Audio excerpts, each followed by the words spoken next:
I'm gonna be honest, I have no idea who Archibald is talking about with that. Hey everybody, welcome back to more Triangle Strategy. I'm SlayerMathis, and last time we killed Silvio. Yay! And this time, oh yeah, we're turning in the Roselle to Hyzant. But first, I have a couple of class promotions. 4 of them, in fact. So who is all getting them? Well, Clearweather is pretty common. And Roland always needs some stat help. So why not? On my honor as king. Benedict, you are also a main character, so I think that just makes sense. Even if Remain Calm is not the best. All for the young lord. And same deal with Gila. Though Gila also does have the benefit of having more max TP, even though I'll mainly just be using Cure Wounds with her. And that leaves the question of who gets the last one. I did like using Rudolph last mission, that's very true. Up and Up is not a bad ability. Lady Luck actually could be pretty good for Medina.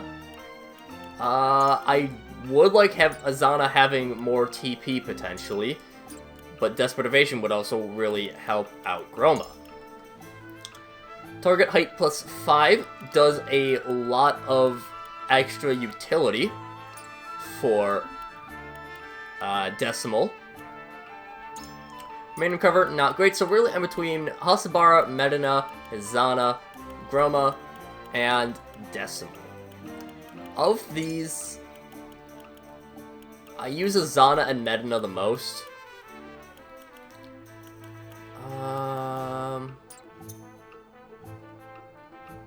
What is her current? Because she will go up to 49. What's Azana currently at? For her TP, or not for her TP, for her stats. That's significant. That's a plus 5. Yeah. Yeah, that's big.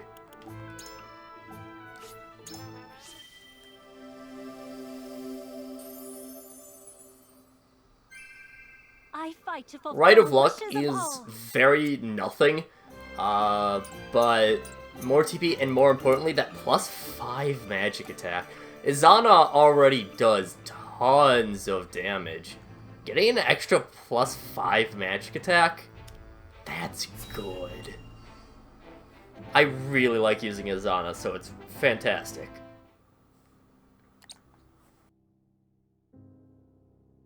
We survived. But what consequences must we now pay? Worry not, my lady. I shall relay that Silvio died an honorable death in battle. Hyzant is unlikely to raise any questions, so long as we bring the Roselle back as promised. Indeed. But we must not let Jerome or the others down. They've trusted their fates to us. Of course. If that key they mentioned truly exists, then we can use it as leverage against Hyzant. After House Wolford's position is secure, that is. We must move faster than that. They cannot be forced to suffer for so long. My lord, Lady Frederica, you have no cause to concern yourselves. I am the one who made the promise, so the responsibility falls upon my shoulders. That isn't the problem. A disgraceful trick. Benedict, I appreciate your motives, but... It is my duty. Leave the villain's role to me. You misunderstand. Words must be followed by action and accepting responsibility. That is the Wolfort way. Is that not the very reason you defend our house? My lord. Whatever the case, we must first report to the palace. Let us discuss what we shall do after that.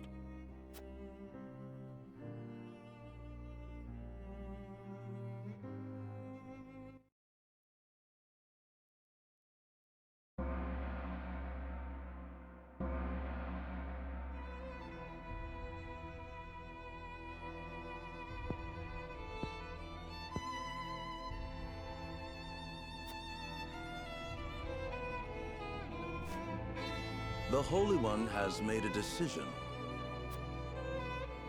The Roselle have returned to the flock, and for that the goddess is pleased. Now they may begin to absolve themselves of their sins and gain true salvation.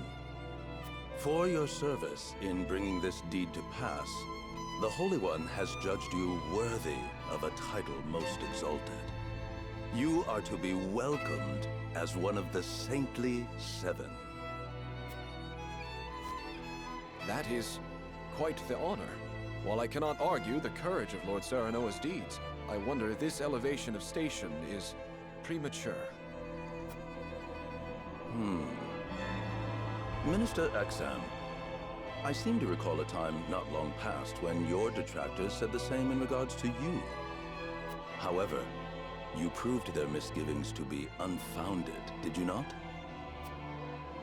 The Hierophant believes that for Hyzant to prosper, the young must be given the chance to foundation a future. Of course. My apologies for speaking out of turn. I have no words to express my appreciation. The goddess may rest assured that I shall treat with all the gravity. The Saintly Seven are whole once more, and this marks a joyous occasion for all of Hyzant. May the goddess be with you.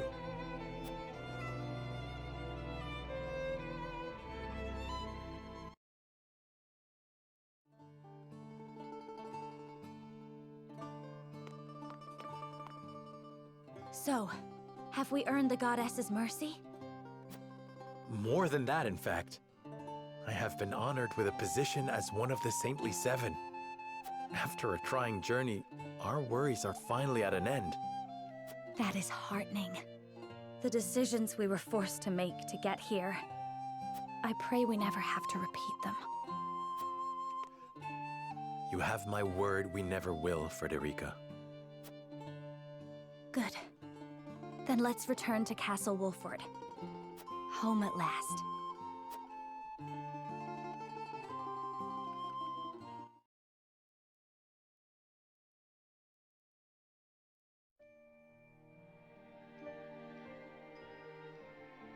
It seems congratulations are in order, my friend. The future of your house is secured. After much suffering. That may be so, but you should still hold your head high. Not only have you protected those that serve you, but you have uplifted them to even greater heights. Perhaps, but my rise to power was built on the sacrifices of many. Those sacrifices were made purposeful by your judgment, Serenoa. You've grown to meet the changes fate has brought. Thinking back on the day you first met Frederica, I hardly recognize you now. That day seems so far away now. Would you go back if you could? Back to those carefree days? I don't know. I wouldn't. At first, I would awake every morning with a heavy heart. Images of the peaceful Glenbrook from my dreams lingering in my mind. It was all I could do to simply survive through the day.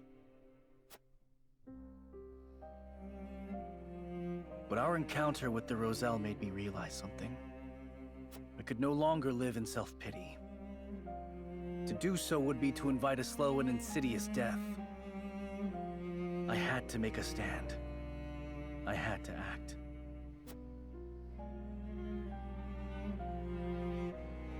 I had to be ready to discard this mask once and for all. My friend, I have a request to make of you, selfish as it may be. Aid me in my fight against S. Frost. I want you by my side when I see the Archduke laid low. Of course.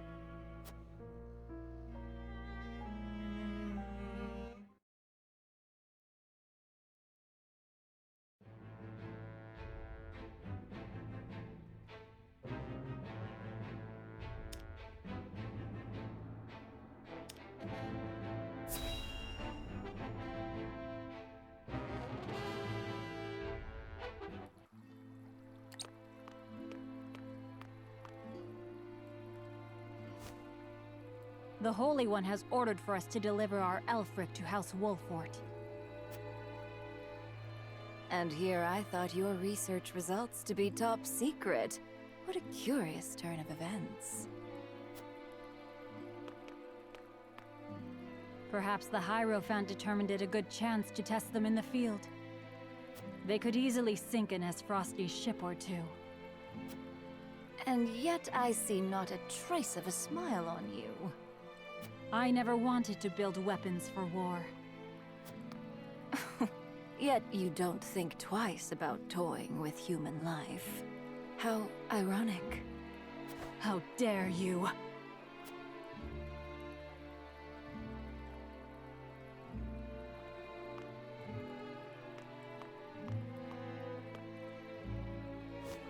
Have a wonderful day.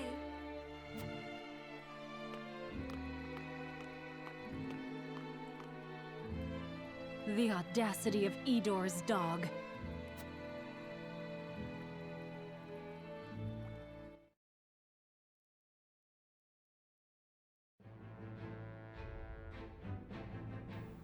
I think we've actually seen that cutscene before, but meh, it's.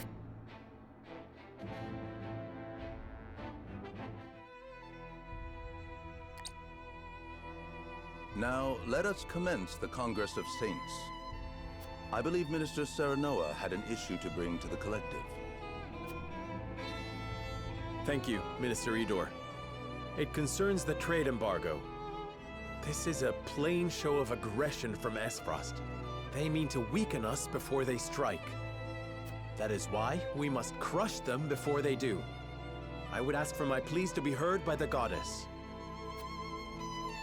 This is not a matter to be taken lightly, my lord. Esfrost's declaration was a surprise, to be sure. But without salt, Esfrost's people will suffer. If they refuse trade, we shall oblige them until they see reason. Let them have their futile posturing.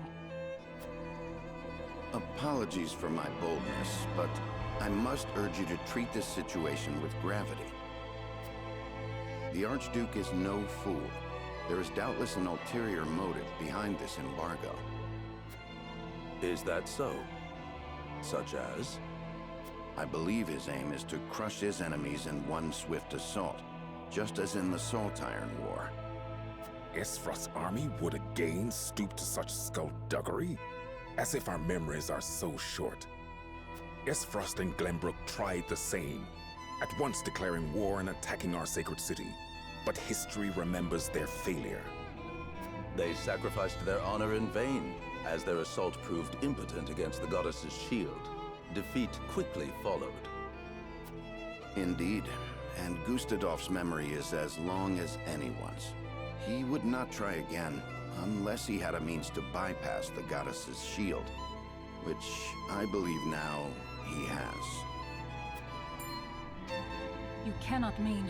They're explosives. The very technology researched by Dragan to aid in mining. I had never considered it could be used in warfare, but the idea is not beyond imagining. I see. It is clear that to ignore this possibility would be folly. What measure would you suggest we take, Minister Serenoa? I would bring the fight to Esfrost. Strike first while their plan is yet in its infancy. The Archduke is bold because he commands the strength of Glenbrook. If the Wolfort forces were to take the capital, he would lose that foothold and be forced to retreat.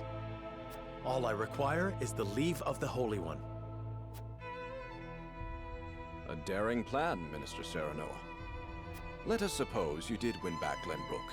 who then would rule over its people? Will you leave Cordelia, assuming she still lives, to sit on the throne as queen? All reports indicate she is naught but a puppet of Esfrost. We would suffer her rule at her own peril. And if House Wolfort were to assume the throne, they would be decried as usurpers. A troubling complication indeed. I believe I can present your solution.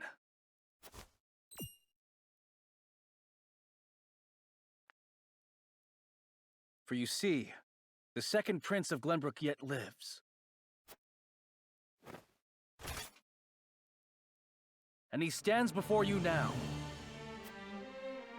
Impossible. Esfrost trumpets your death across the realm. Another deception, it would seem. There can be no mistaking those features. I shall take the seat of power in Glenbrook, and pledge allegiance to Hyzant. Oh, would that every Council of the Seven were this eventful.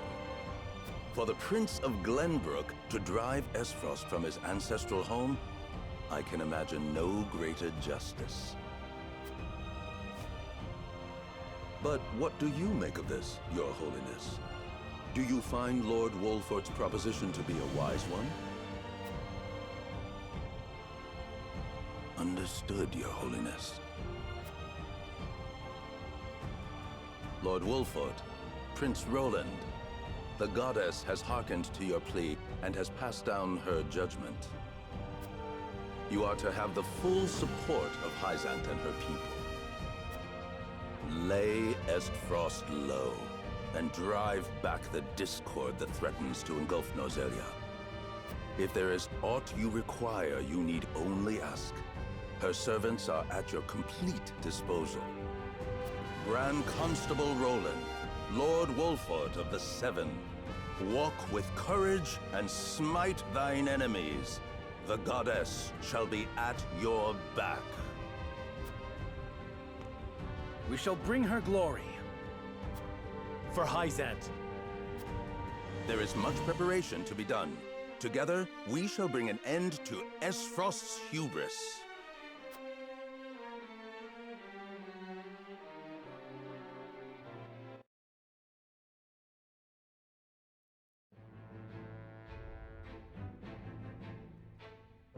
I think that's...